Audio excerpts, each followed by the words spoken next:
Assalamualaikum warahmatullahi wabarakatuh. Halo semuanya, perkenalkan nama aku Aisyah Hafsari dengan NIM 2414401082 dari Prodi D3 Keperawatan tingkat 1B. Nah, di sini aku akan menjelaskan yang pertama itu Undang-Undang UU Nomor 17 Tahun 2023 tentang kesehatan. Nah, jadi undang-undang ini mengatur tentang kesehatan dengan menetapkan batasan istilah yang digunakan dalam pengaturannya. UU ini berisi mengenai ketentuan umum, hak dan kewajiban, tanggung jawab pemerintah pusat dan pemerintah daerah, penyelenggaraan kesehatan, upaya kesehatan, fasilitas pelayanan kesehatan, sumber daya manusia kesehatan, perbekalan kesehatan, ketahanan, kefarmasian, dan alat kesehatan, teknologi kesehatan, koordinasi dan sinkronisasi, penguatan sistem kesehatan, partisipasi masyarakat, pembinaan dan pengawasan ketentuan pidana, ketentuan peralihan, dan ketentuan penutup. Selanjutnya pertanyaan yang kedua tentang UU nomor 38 tahun 2014 tentang keperawatan. Jadi, keperawatan ini adalah kegiatan pemberian asuhan kepada individu, keluarga, kelompok, atau masyarakat, baik dalam keadaan sakit maupun sehat. Lalu, perawat adalah seseorang yang telah lulus pendidikan tinggi keperawatan, baik di dalam maupun di luar negeri yang diakui oleh pemerintah sesuai dengan ketentuan peraturan perundang-undangan. Pelayanan keperawatan adalah suatu bentuk pelayanan profesional yang merupakan bagian integral dari pelayanan kesehatan yang didasarkan pada ilmu dan kiat keperawatan ditunjukkan kepada individu, keluarga, kelompok, atau masyarakat baik sehat maupun sakit. Lalu, praktik keperawatan adalah pelayanan yang diselenggarakan oleh perawat dalam bentuk asuhan keperawatan. Asuhan keperawatan ini juga rangkaian interaksi perawat dengan klien dan lingkungannya untuk mencapai tujuan pemenuhan kebutuhan dan kemandirian klien dalam merawat dirinya. Uji kompetisi adalah proses pengukuran pengetahuan, keterampilan, dan perilaku peserta didik pada perguruan tinggi yang menyelenggarakan program studi keperawatan. Sertifikat kompetensi adalah surat tanda pengakuan terhadap kompetensi perawat yang telah lulus uji kompetensi untuk melakukan praktik keperawatan. Sertifikat profesi adalah surat tanda pengakuan untuk melakukan praktik keperawatan diperoleh lulusan pendidikan profesi. Registrasi adalah pencatatan resmi terhadap perawat yang telah memiliki sertifikat kompetensi atau sertifikat profesi dan telah mempunyai kualifikasi tertentu lainnya serta telah diakui secara hukum untuk menjalankan praktik keperawatan. Surat tanda registrasi yang selanjutnya disingkat STR adalah bukti tertulis yang diberikan oleh Konsil Keperawatan kepada perawat yang telah diregistrasi. Surat izin praktik perawat yang selanjutnya disingkat SIPP adalah bukti tertulis yang diberikan oleh pemerintah daerah, kabupaten, atau kota kepada perawat sebagai pemberian kewenangan untuk menjalankan praktik keperawatan. Fasilitas pelayanan kesehatan adalah alat dan atau tempat yang digunakan untuk menyelenggarakan upaya pelayanan kesehatan baik promotif, preventif, kuratif, maupun rehabilitatif yang dilakukan oleh pemerintah daerah, dan atau masyarakat. Perawat warga negara asing adalah perawat yang bukan berstatus warga negara Indonesia. Klien adalah perseorangan keluarga, kelompok, atau masyarakat yang menggunakan jasa pelayanan keperawatan. Organisasi profesi perawat adalah wadah yang menghimpun perawat secara nasional dan berbadan hukum sesuai dengan ketentuan perundang-undangan. Pada pasal kedua, praktik keperawatan berdasarkan perikemanusiaan, nilai ilmiah, etika dan profesionalitas, manfaat, keadilan, perlindungan, dan pasal ketiga, pengaturan keperawatan bertujuan meningkatkan mutu perawat, meningkatkan mutu pelayanan keperawatan, memberikan perlindungan dan kepastian hukum kepada perawat dan klien, dan meningkatkan derajat kesehatan masyarakat. Penjelasan selanjutnya terkait hak, kewajiban, dan tanggung jawab perawat menurut undang-undang. Perawat memiliki kewajiban dan tanggung jawab yang diatur secara jelas. Berikut adalah beberapa kewajiban dan tanggung jawab perawat berdasarkan undang-undang tersebut. 1. Memberikan asuhan keperawatan. 2. Menjaga profesionalisme dan etika. 3. Memberikan pelayanan yang berkualitas. 4. Bekerja sama dengan tenaga kesehatan lain. 5. Meningkatkan kompetensi. Dan 6. Melakukan pencatatan dan pelaporan. Sedangkan tanggung jawab perawat: 1. Tanggung jawab profesional. Perawat bertanggung jawab terhadap tindakan keperawatan yang dilakukan. Tanggung jawab ini mencangkup kewajiban untuk memberikan asuhan yang aman, efektif, dan sesuai dengan kebutuhan pasien. Kedua, tanggung jawab hukum. Perawat juga bertanggung jawab secara hukum atas tindakannya dalam memberikan asuhan keperawatan. Jika terjadi kelalaian atau kesalahan dalam pemberian pelayanan, perawat dapat dimintai pertanggungjawaban secara hukum. Yang ketiga, tanggung jawab etika. Tanggung jawab etika, perawat mencangkup kewajiban untuk menjaga martabat profesi dan menghormati hak-hak pasien, seperti hak untuk mendapat informasi yang cukup tentang kondisi kesehatan dan pilihan pengobatan. Keempat, tanggung jawab sosial. Perawat juga memiliki tanggung jawab sosial terhadap masyarakat. Mereka diharapkan dapat memberikan edukasi kesehatan dan berperan dalam upaya pencegahan penyakit serta meningkatkan kesehatan masyarakat. Lalu yang terakhir, tanggung jawab terhadap pasien. Perawat bertanggung jawab atas kenyamanan, keselamatan, dan kesejahteraan pasien selama proses perawatan, serta menjaga kerahasiaan informasi medis pasien sesuai dengan ketentuan yang berlaku. Penjelasan selanjutnya, pengertian hukum kesehatan dan keperawatan. Hukum kesehatan adalah cabang hukum yang mengatur segala hal yang berkaitan dengan pelayanan kesehatan, baik itu terkait dengan individu atau pasien, tenaga kesehatan, fasilitas kesehatan, maupun kebijakan pemerintah dalam sektor kesehatan. Hukum kesehatan ini bertujuan untuk memastikan bahwa pelayanan kesehatan berjalan dengan baik, aman, dan adil, serta memberikan perlindungan terhadap hak-hak pasien dan tenaga kesehatan. Sedangkan hukum keperawatan adalah bagian dari hukum kesehatan yang secara khusus mengatur tentang profesi perawatan, baik dari sisi kewajiban, tanggung jawab, serta perlindungan hukum bagi perawat dalam menjalankan tugasnya.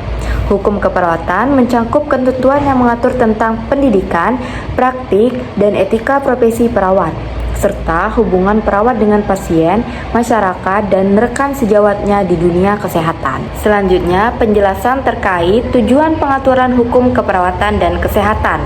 Tujuan pengaturan hukum keperawatan dan hukum kesehatan sangat penting untuk menciptakan sistem pelayanan kesehatan yang aman, adil, dan berkualitas. Berikut adalah tujuan pengaturan hukum dalam kedua bidang tersebut. Yang pertama, kita akan membahas tujuan pengaturan hukum kesehatan. Jadi yang pertama itu melindungi hak pasien, seperti hak atas informasi yang akurat, hak untuk mendapatkan perawatan yang sesuai, dan hak untuk memilih tindakan medis. Perlindungan ini penting untuk memastikan bahwa pasien mendapat perawatan yang aman dan tidak dirugikan. Kedua, menjamin kualitas pelayanan kesehatan. Hal ini meliputi kualitas layanan yang diberikan oleh fasilitas kesehatan, tenaga medis, serta ketersediaan dan keamanan alat kesehatan. Yang ketiga, mengatur tanggung jawab tenaga kesehatan. Ini termasuk perlindungan hukum bagi tenaga kesehatan dalam menjalankan tugas mereka, serta mekanisme pertanggungjawaban jika terjadi kesalahan medis. Dan yang keempat, pencegahan dan penanganan pelanggaran. Ketika terjadi pelanggaran, hukum kesehatan memberikan mekanisme penyelesaian baik melalui jalur administrasi maupun hukum pidana atau perdata. Yang kelima, meningkatkan kesejahteraan masyarakat. Melalui pengaturan ini diharapkan dapat tercipta masyarakat yang sehat secara keseluruhan.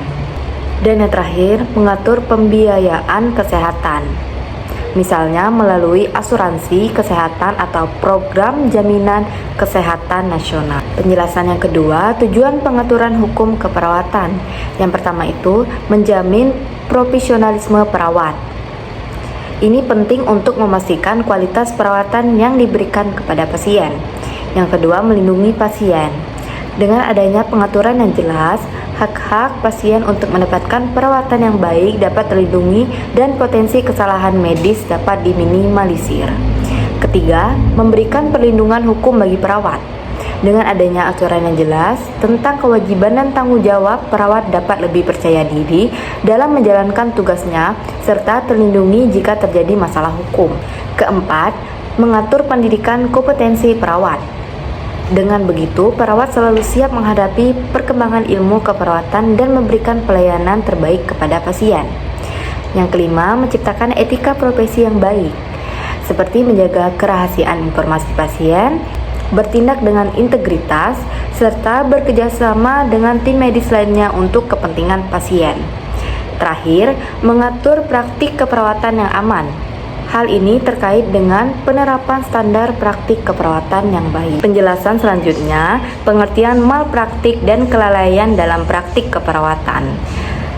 Jadi, malpraktik itu dalam konteks keperawatan merujuk pada kesalahan profesional yang dilakukan oleh seorang perawat dalam memberikan asuhan keperawatan kepada pasien yang menyebabkan kerugian atau cedera.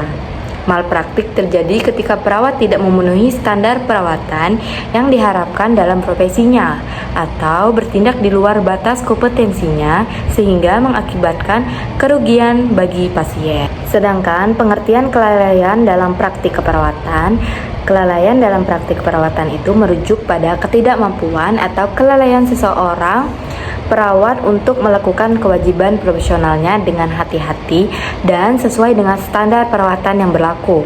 Kelalaian ini seringkali terjadi akibat kurangnya perhatian, keterampilan, atau tindakan yang tidak sesuai dengan kebutuhan pasien.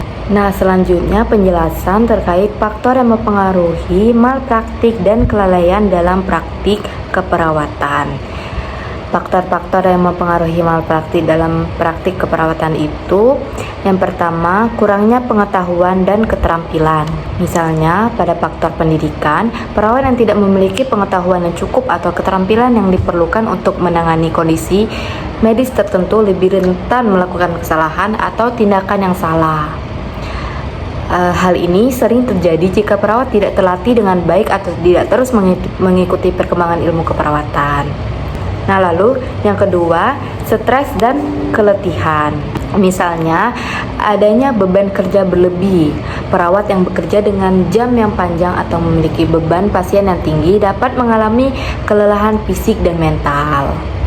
Yang ketiga, kurangnya pengawasan atau dukungan. Itu misalnya keterbatasan supervisi. Jika perawat tidak mendapatkan pengawasan yang cukup dari senior atau atasan, kesalahan yang dilakukan perawat bisa tidak terdeteksi. Keempat, faktor organisasi dan lingkungan kerja. Misalnya keterbatasan fasilitas, kekurangan peralatan medis, alat yang rusak, atau kondisi fasilitas kesehatan yang tidak memadai dapat memperburuk kualitas pelayanan dan meningkatkan risiko malapraktik. Yang kelima, komunikasi yang tidak efektif. Misalnya kesalahan dalam komunikasi dengan pasien. Komunikasi yang buruk dengan pasien atau keluarga mengenai kondisi pasien dan pilihan pengobatan bisa menyebabkan kesalahan dalam proses perawatan dan keputusan medis. Berikutnya, faktor-faktor yang mempengaruhi kelalaian dalam praktik keperawatan. Yang pertama itu kelelahan atau kurangnya fokus. Dibagi menjadi dua, kelelahan fisik dan emosional dan kurangnya perhatian terhadap pasien. Lalu yang kedua, kekurangan pengalaman dan pendidikan. Yang ketiga, faktor psikologis dan emosional. Yang keempat, tekanan waktu. Dan yang kelima, kurangnya dokumentasi yang tepat. Lanjut, penjelasan berikutnya terkait perawat sebagai advokat klien. Nah, perawat sebagai advokat klien ini, perawat memainkan peran penting dalam melindungi dan membela hak-hak pasien serta memastikan bahwa kebutuhan dan kepentingan pasien diprioritaskan selama proses perawatan. Konsep ini mencerminkan komitmen perawat terhadap etika profesional dan hak asasi manusia, serta tanggung jawab mereka untuk memastikan pasien dapat pelayanan yang terbaik sesuai dengan standar medis dan hukum. Sedikit penjelasan tentang pengertian advokasi dalam keperawatan itu. Advokasi dalam konteks keperawatan berarti mewakili kepentingan pasien dalam berbagai situasi dan proses perawatan, baik secara langsung maupun melalui komunikasi dengan tim medis lainnya. keluarga pasien, atau pihak berwenang. Perawat sebagai advokat bertindak sebagai pembela hak pasien, memastikan bahwa pasien diperlakukan dengan hormat dan sesuai dengan keinginan mereka serta memperoleh perawatan yang aman dan efektif. Nah, penjelasan terakhir tentang tanggung jawab dan tanggung gugat dalam praktik keperawatan profesional. Tanggung jawab dalam praktik keperawatan profesional ini mencakup kewajiban profesional yang harus dipenuhi dalam rangka memberikan perawatan yang berkualitas dan aman bagi pasien. Sedangkan tanggung gugat atau tanggung jawab hukum dalam praktik keperawatan profesional itu merujuk pada kemungkinan seseorang perawat untuk dimintai pertanggungjawaban jika terjadi kesalahan atau kelalaian yang merugikan pasien. Dalam praktik keperawatan, tanggung gugat dapat muncul jika ada pelanggaran terhadap hukum atau peraturan yang menyebabkan kerugian atau cedera pada pasien.